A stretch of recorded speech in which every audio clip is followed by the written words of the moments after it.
that. God is in us. He's right within us. We must know Him.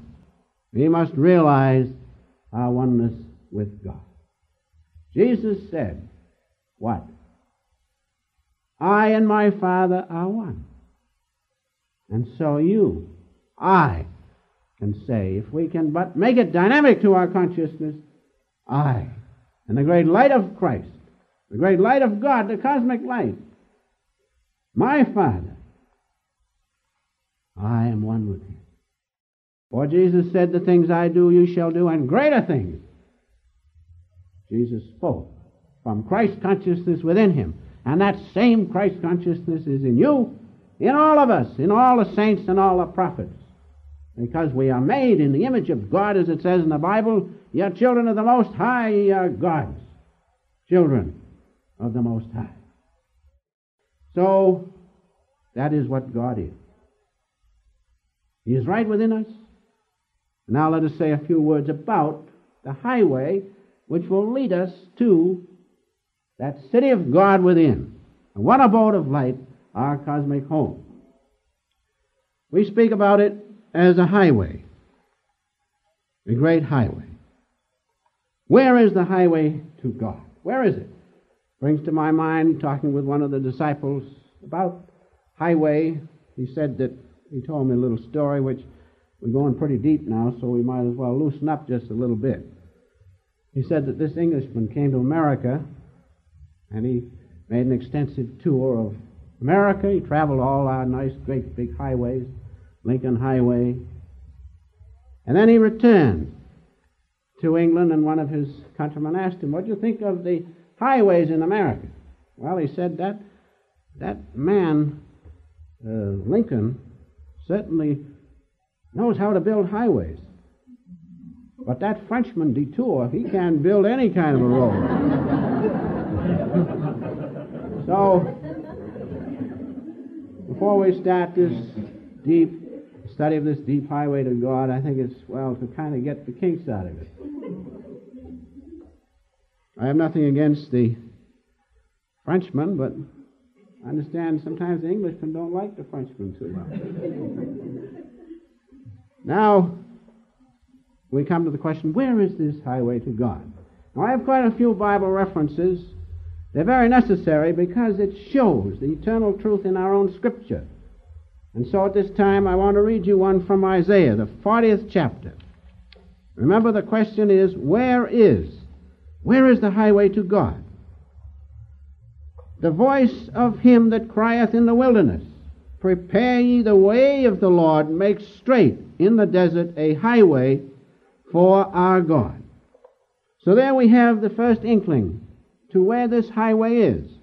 The voice of him that crieth in the wilderness. When you first start to find that highway to God, everything is dark. It's a wilderness. It's like a desert.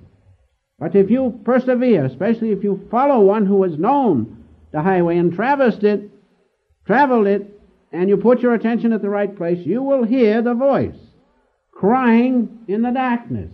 If you follow it, it takes you to the straight way to God, through the desert of delusion and darkness within you.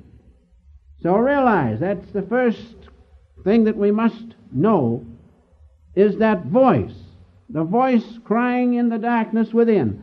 The voice is the holy vibration, a cosmic sound. And if we follow that, the way will be straight to God. Realize that now. You don't have to join all sorts of things.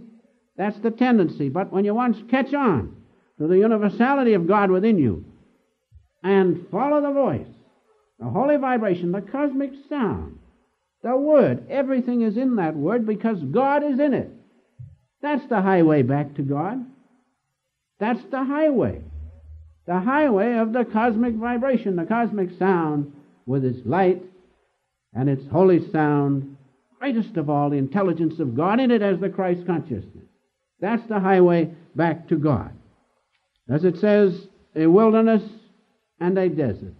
A wilderness is that state of consciousness, unfruitful, dark. It's outward consciousness. There's nothing lasting in it. It passes away. Then it goes on. In this same reference, every valley shall be exalted, and every mountain and hill shall be made low, and the crooked shall be made straight, and the rough places plain. Now this is very important. Every valley shall be exalted. You know what that means. Those who follow the highway back to God are those who have humbleness. In the valley of humbleness you find the mercy reign of God's presence, not on the mountain peak of what? Egoism. And so that's what it means in the next part. Every mountain and hill shall be made low. Those mountains of egoism must be leveled off, otherwise you cannot travel the one highway to God. And then it goes on, I will make the crooked places straight and the rough places plain. We had that in the first reference. Every problem will be solved if you follow the highway to God. If you follow, merge in the holy vibration, God in you. Every problem, I don't care what it is, must be leveled off. Every hill of trouble must be smooth. Then going on to the 5th verse. This is the best part of this reference. And the glory of the Lord shall be revealed, and all flesh shall see it together, for the mouth of the Lord hath spoken it. The glory of God is the divine consciousness within you, shall be revealed, and all flesh shall see it. This is a very important point. If you merge in the cosmic sound, if you follow the highway to God, that holy vibration changes every cell in your body. That's the point. That's the scientific point. Remember that. When you hear that cosmic sound and you merge in it, all your cells